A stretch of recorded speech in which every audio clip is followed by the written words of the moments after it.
les cupcakes, c'est moi. Aujourd'hui on se retrouve dans une nouvelle vidéo. La première vidéo facecam pour 2022 et la première depuis un long moment. J'ai pris le temps de remettre le décor en place, de m'installer et de vous faire la vidéo. Du coup, comme vous l'avez vu dans le titre, on se retrouve pour mes objectifs de 2022. Cette année j'ai décidé de faire une vidéo avec juste 10 objectifs, comme ça c'est pas trop long. On n'a pas besoin de s'asseoir je sais pas combien de temps avec sa monster ou son thé et d'attendre que je blablate, etc. Donc bref, voilà, j'ai fait une petite liste papier comme d'habitude, je préfère, en plus ça me permettra à la fin de l'année de voir où j'en suis dans mes objectifs, si je trouve que j'ai réussi, etc. et de faire un bilan avec vous. Donc, je vais arrêter de blablater, c'est parti. 1, c'est un objectif zéro déchet, c'est continuer du coup d'utiliser que des serviettes hygiéniques et des culottes menstruelles. Du coup, tout ce qui est lavable en fait, c'est ce que j'utilise à 100%, si vous n'êtes pas au courant, voilà, vous le savez maintenant.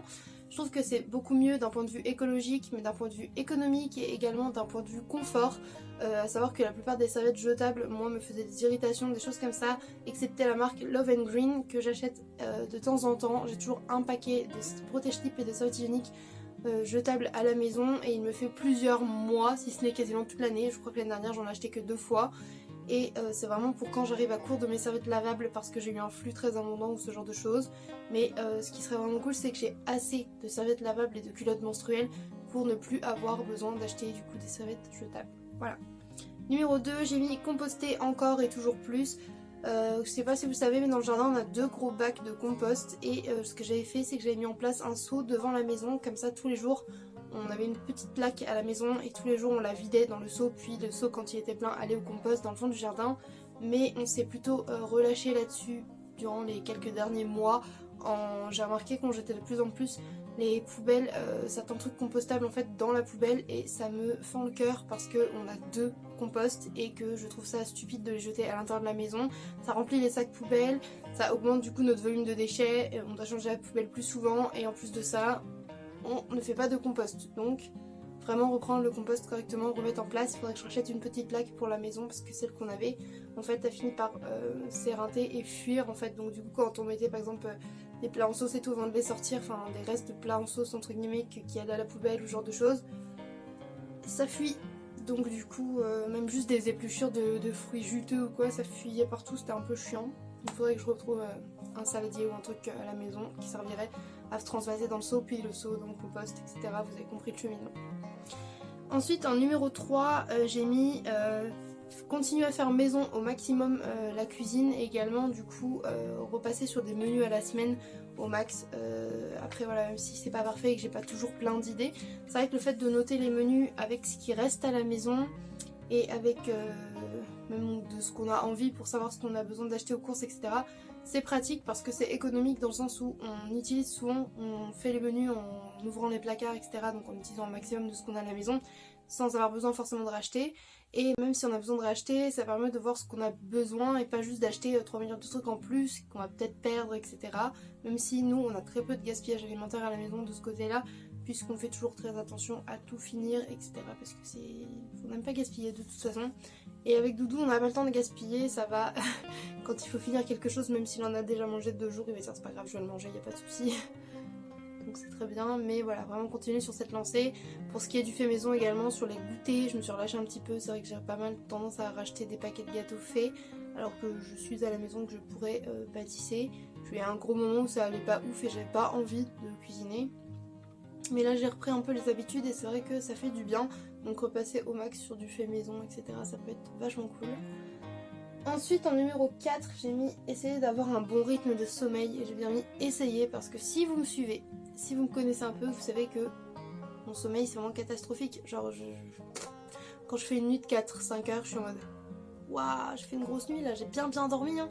Alors que de base je suis une grosse dormeuse. Le problème c'est que bah là, parfois jusqu'à 1h, 2h, 3h, des fois même 6h du matin, j'attends dans mon lit et je ne m'endors pas en fait, même en m'éloignant des réseaux, des écrans et tout, je n'y arrive pas. Je suis obligée qu'il y ait un fond sonore parce que sinon je fais des crises d'angoisse et tout, donc le sommeil c'est vraiment une denrée assez rare. Mais je pense que le fait de reprendre le sport par exemple pourra m'aider parce que quand j'avais un rythme où je me levais pour le sport, j'allais au sport.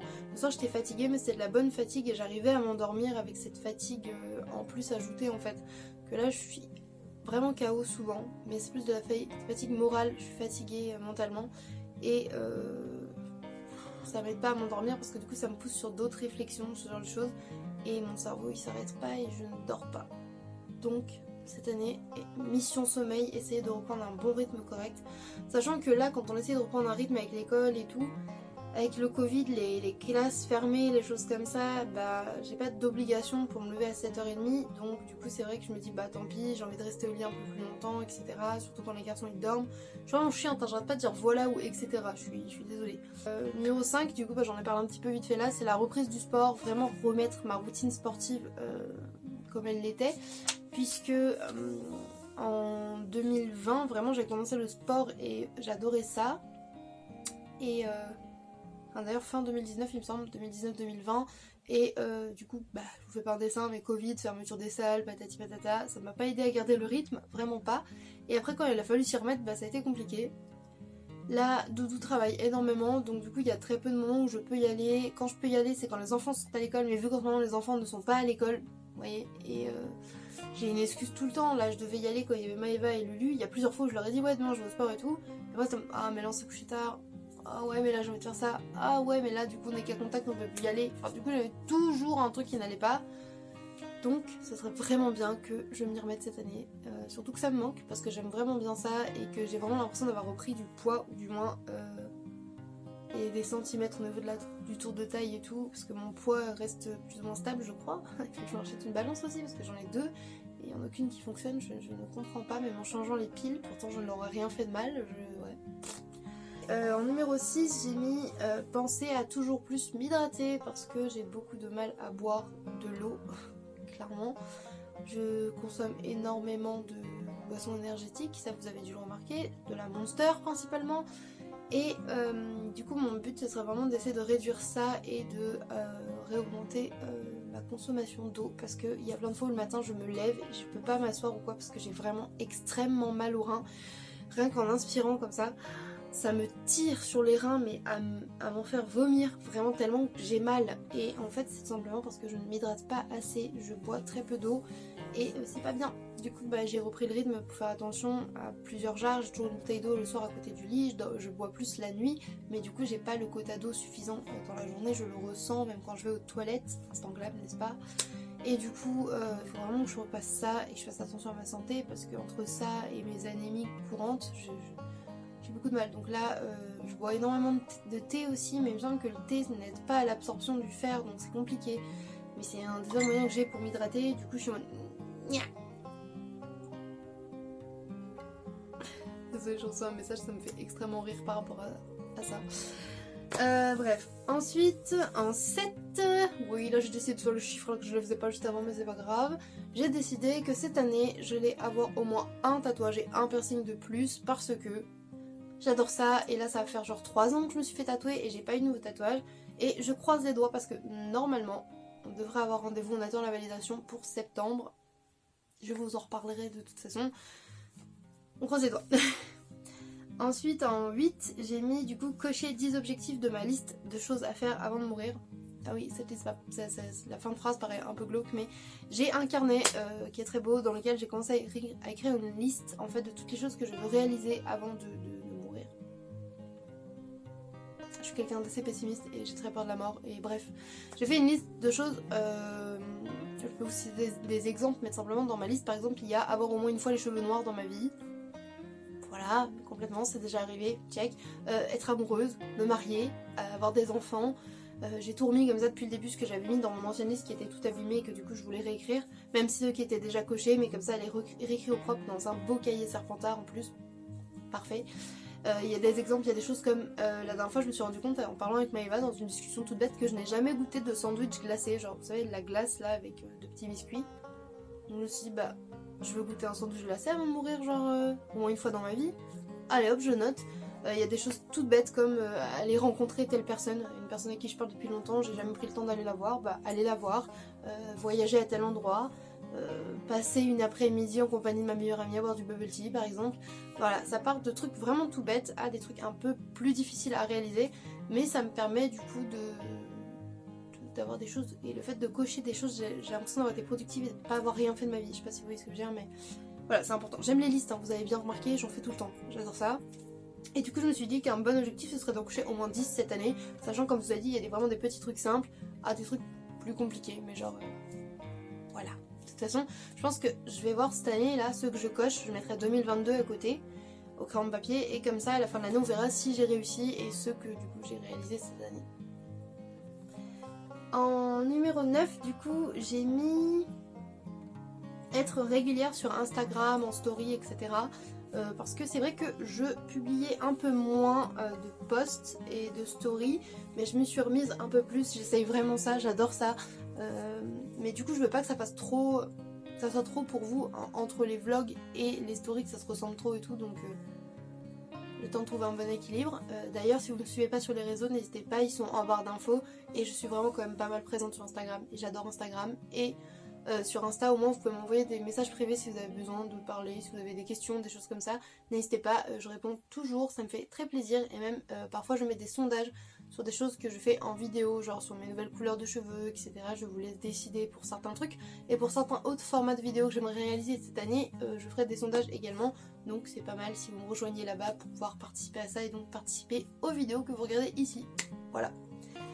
Et enfin pour finir, j'ai mis numéro 10, là je me suis dit je vais me mettre un objectif assez élevé, je suis pas sûre de l'atteindre mais j'aimerais bien avoir 500 abonnés cette année voilà, sur la chaîne, donc travailler plus sur la chaîne tout simplement, faire en sorte qu'elle s'agrandisse, que ce que je fais en fait soit vu par plus de personnes, apprécié par plus de personnes, créer une communauté de cupcakes un peu plus élevée. Je suis déjà très contente du nombre d'abonnés qu'on est à l'heure actuelle, on est 358 cupcakes sur la chaîne et je trouve ça vraiment trop fou. Pour plein de gens c'est sûrement rien mais pour moi c'est beaucoup, genre j'ai vraiment l'impression que ça grandit petit à petit et cette année j'aimerais que ça grandisse encore plus parce que c'est vraiment quelque chose sur lequel je m'épanouis et que j'aime beaucoup. Et j'avoue que si ça pouvait continuer, je dis 500 mais si ça pouvait arriver ouais, à 1000 etc. Ce serait fabuleux, voilà, parce que j'aime beaucoup ce que je fais sur les réseaux sociaux, j'adore faire ça, j'aimerais m'améliorer de jour en jour, vous proposer de plus en plus de contenu et voilà quoi, je trouve ça super cool. Les sons d'une chance à base glitter, vraiment, donc ça c'est entre vos mains à vous surtout plus qu'entre les miennes, enfin mon travail va y jouer beaucoup mais c'est vous les abonnés qui faites que j'ai encore plus envie de développer la chaîne, donc si vous aimez ce que je fais n'hésitez pas à me mettre un petit j'aime, un commentaire et à vous abonner si c'est pas le cas et même à partager la chaîne auprès d'autres gens de votre entourage à qui ça pourrait plaire. Moi ça me ferait très plaisir. Écoutez, voilà, c'est tout pour mes objectifs de 2022. Je vais arrêter de blablater là parce que sinon c'est long et je sais que ça peut être chiant de voir quelqu'un parler pendant 20 minutes. Donc je vais fermer ma gueule un peu, ça sera sympa.